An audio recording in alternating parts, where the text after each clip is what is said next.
Betapa banyak kisah yang mengandung hikmah untuk memperkuat keimanan dan ketakwaan.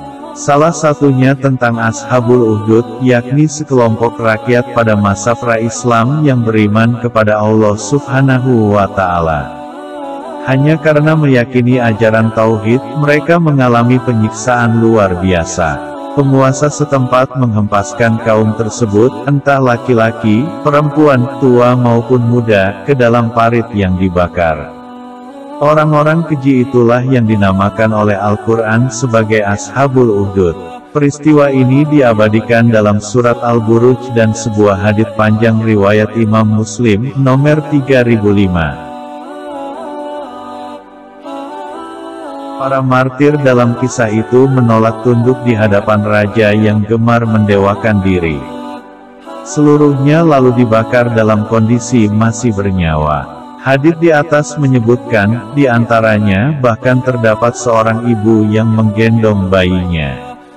Perempuan ini sempat takut ketika diperintahkan si raja untuk masuk ke dalam kobaran api. Namun, anaknya yang masih dalam buayan, atas izin Allah Subhanahu wa Ta'ala, berkata kepadanya, "Duhai ibu, bersabarlah, karena engkau sesungguhnya di atas kebenaran." Mengutip tafsir Al-Misbah karya Profesor M. Quraish Shihab, banyak ulama menyatakan bahwa orang-orang yang disiksa Ashabul Ukhdud merujuk pada sekelompok kaum beriman yang memeluk agama Nasrani di Najran. Kota tersebut kini terletak di suatu lembah perbatasan antara Arab Saudi dan Yaman. Peristiwa pembakaran yang dimaksud terjadi kira-kira pada 523 Masehi. Jaraknya hampir setengah abad menjelang kelahiran Nabi Muhammad. Maka dari itu, tidak mengherankan bila kisah ini cukup populer di kalangan penduduk Jazirah Arab, termasuk Makkah. Ketika nama Ashabul Ukhdud disebutkan kepada para sahabat, Rasulullah mengucapkan ta'awuz. Beliau memohonkan perlindungan kepada Allah Subhanahu wa Ta'ala untuk umatnya, mengingat besarnya ujian yang dialami kaum Nasrani tersebut. Diharapkannya pula, para pengikutnya mencontoh kesabaran orang-orang beriman dari masa lalu ketika menghadapi segala gangguan dan tipu daya kaum kafir Quraisy di Makkah. Penyiksaan atas kaum Kristen Najran dilakukan dengan instruksi Yusuf bin Syarhabil. Bangsa Arab menggelarinya Zunuwas. Kata Zu dalam bahasa Arab berarti pemilik, sedangkan Nuwas adalah sebutan untuk hiasan khas Yahudi Ortodoks yang berupa rambut keriting dan dipasang di dekat kedua telinga. Dalam tafsir Al-Azhar karya Profesor Dr. Hamka dijelaskan, berbagai penafsiran telah dinyatakan oleh ahlinya berkenaan apa yang disebut yang membuat lubang parit itu. Siapakah mereka itu? Menurut suatu tafsiran dari Sayyidina Ali bin Abi Thalib, yang membuat lubang parit ialah salah seorang dari raja-raja Persia di zaman kuno, yang mendesak kepada ulama-ulama supaya menghalalkan orang mengawini mahramnya. Namun ulama-ulama itu tidak mau menghalalkan perkara yang haram itu, karena yang punya peraturan itu bukan mereka, melainkan Allah. Oleh karena ulama-ulama tersebut tidak mau berbuat menghalalkan yang haram, maka murkalah raja. Lalu dia memerintahkan orang menggali lubang yang dalam dan dinyalakan api padanya, lalu dilemparkanlah ulama-ulama itu ke sana, satu demi satu. Maka habislah ulama-ulama yang mempertahankan kebenaran itu dengan mati terbakar. Menurut satu riwayat pula dari Sayyidina Ali juga, di zaman kuno pernah terjadi di Yaman peperangan di antara kaum yang beriman kepada Allah yang Maha Tunggal dengan golongan musyrikin yang mempersekutukan Allah. Oleh karena golongan beriman sedikit dan golongan musyrikin banyak, kalahlah yang beriman.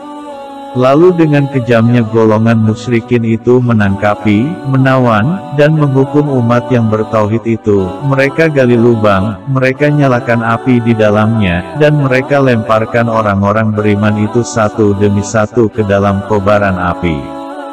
Dan ada pula sebuah hadits yang dirawikan oleh Muslim dan Imam Ahmad tentang seorang bocah kecil yang kuat imannya dan banyak pertolongan Allah kepadanya, sehingga terlepas dari berbagai bahaya. Baru dia dapat mati dibunuh setelah raja yang memusuhinya membaca suatu kalimat pengakuan atas keesaan Allah. Duduk ceritanya sebagai berikut. Berkata Nabi Shallallahu Alaihi Wasallam, di zaman dahulu ada seorang raja. Baginda raja mempunyai seorang ahli sihir.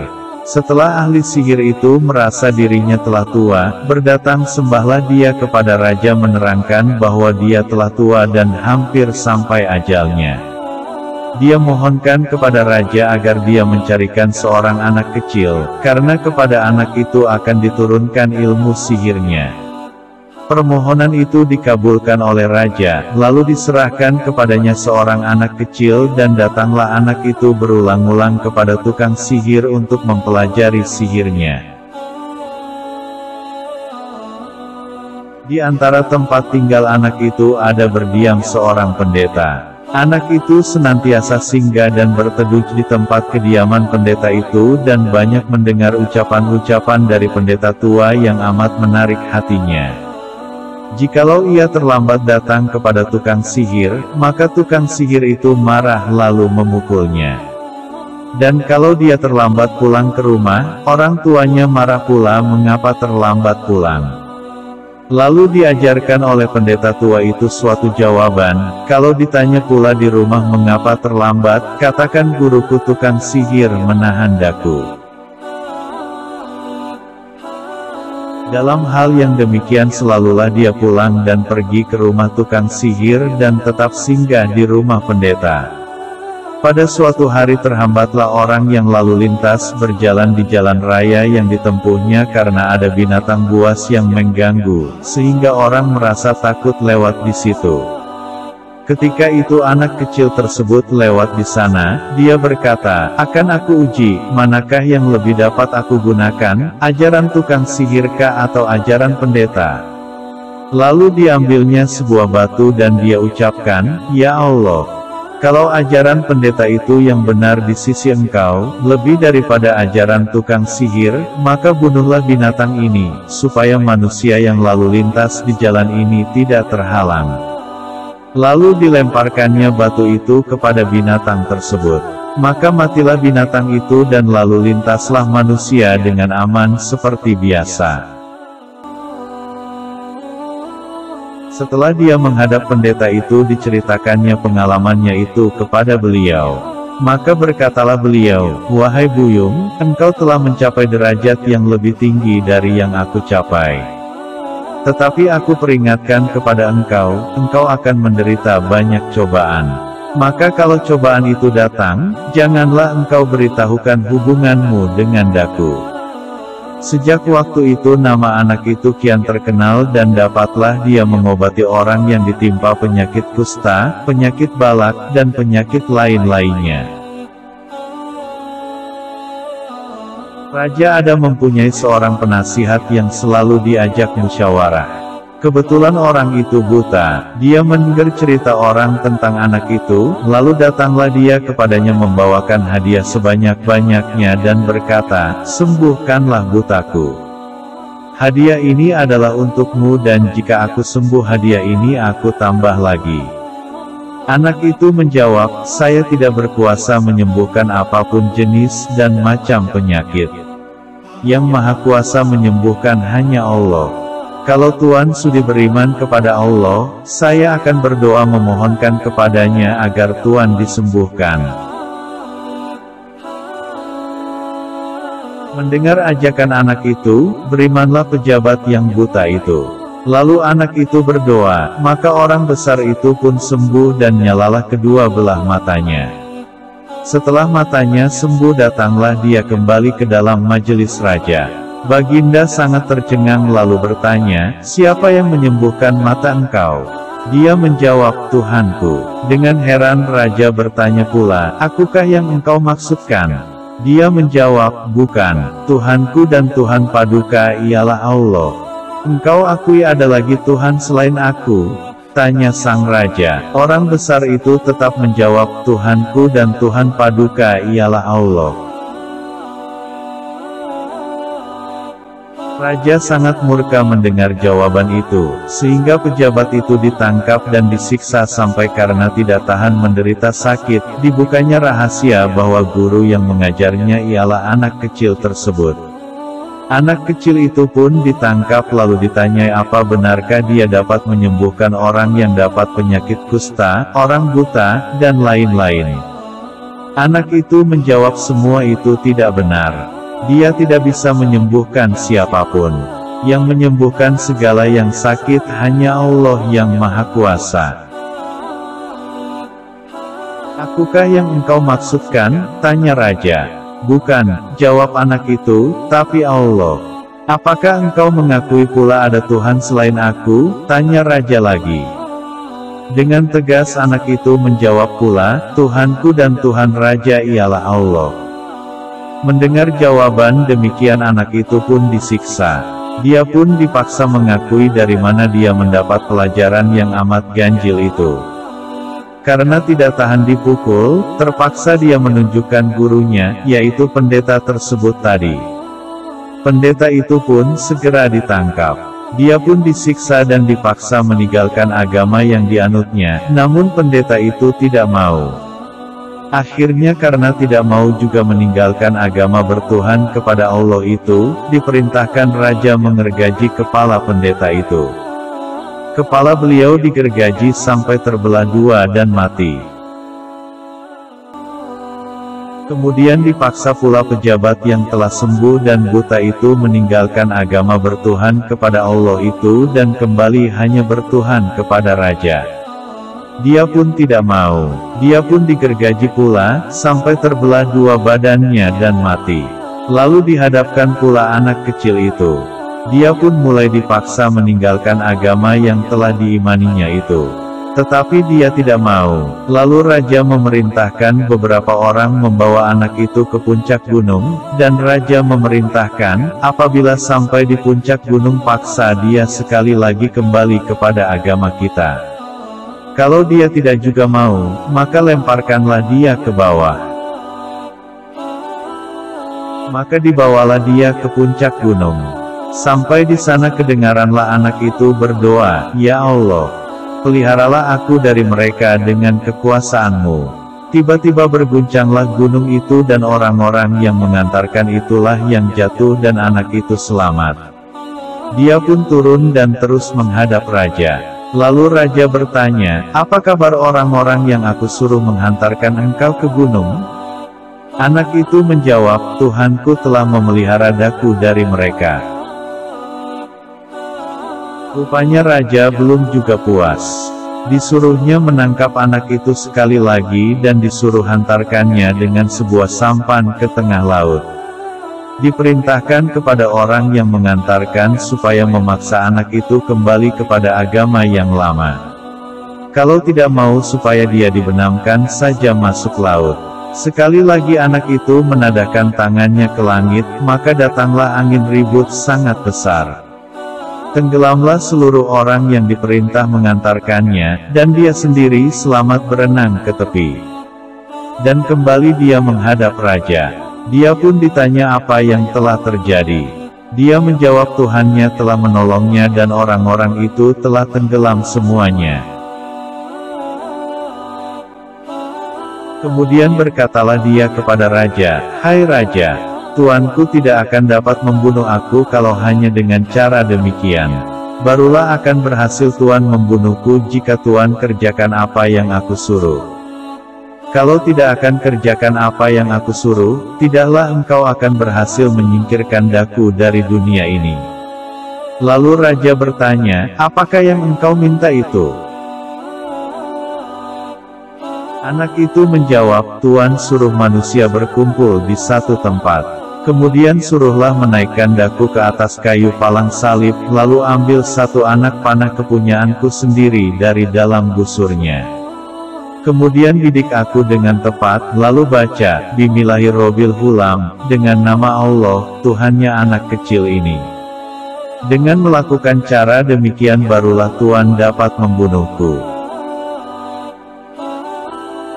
Permintaannya itu dilakukan oleh raja, diambil anak panahnya dari busurnya dan dengan mengucapkan, dengan nama Allah, Tuhannya anak kecil ini.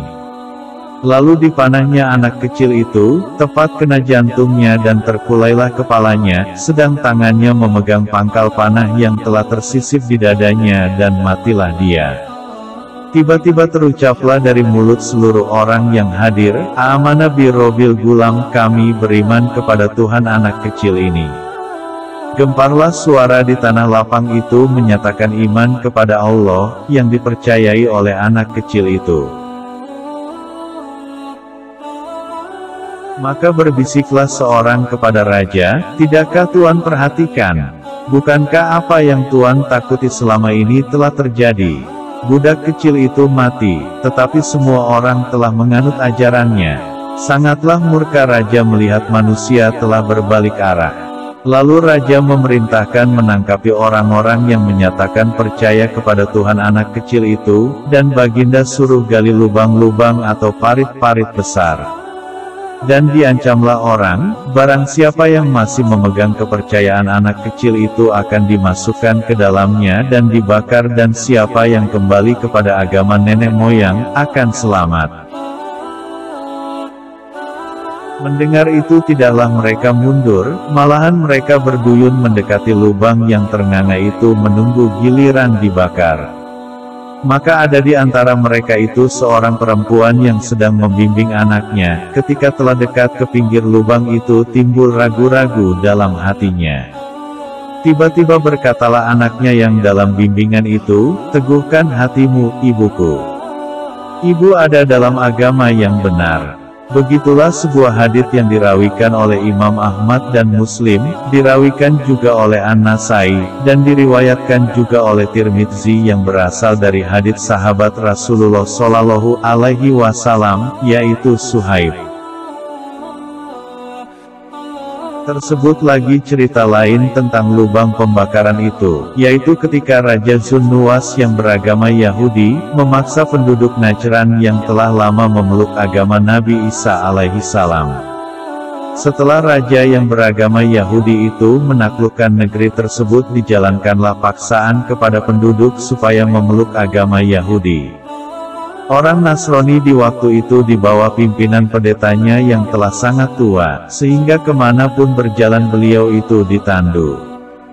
Ketika Yahudi menanyai akidahnya, dia menjawab bahwa dia beriman kepada Allah yang Maha Esa, dan beriman kepada syariat Nabi Isa alaihi salam, dan dia tidak akan mengubah kepercayaannya itu.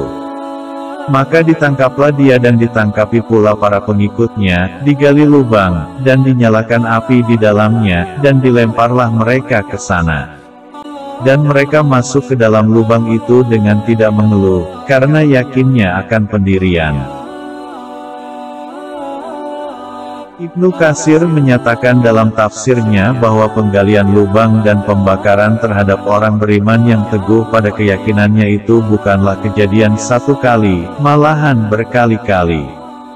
Ibnu Katsir menyalinkan keterangan dari Ibnu Abi Hatim, bahwa penggalian lubang pembakaran itu pernah terjadi di Yaman di zaman Raja-Raja Tuba, di Konstantinopel di zaman Konstantin memaksa orang Nasrani melepaskan kepercayaannya kepada Allah yang Esa bersama kedua temannya Isriya dan Mikail.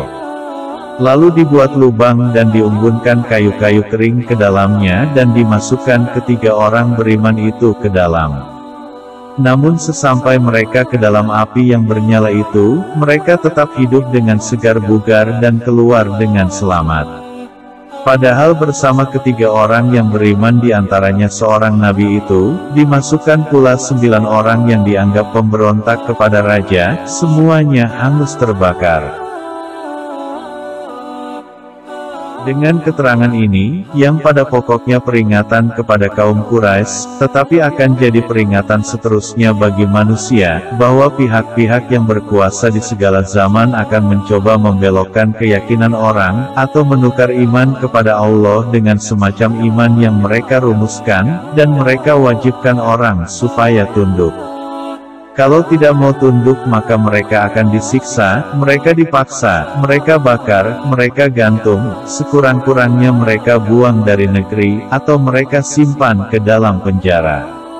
Ayat 8 surat Al-Buruj menunjukkan bahwa kekuasaan Allah itulah yang lebih tinggi dan lebih luas, meliputi seluruh kerajaan langit dan bumi. Dan pada ayat 10 dijelaskan pula bahwa orang-orang yang berlaku aniaya itu pun kelak akan dibakar pula dengan api neraka.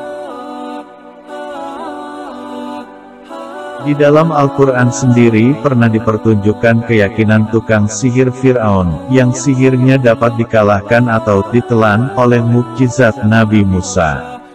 Raja Fir'aun sangat murka kepada mereka, karena setelah sihir mereka dipatahkan oleh mukjizat Nabi Musa. Lalu Fir'aun menghukum mereka karena dianggap membelot. Kaki dan tangan mereka dipotongi dan mereka dinaikkan ke atas kayu palang, dihukum mati.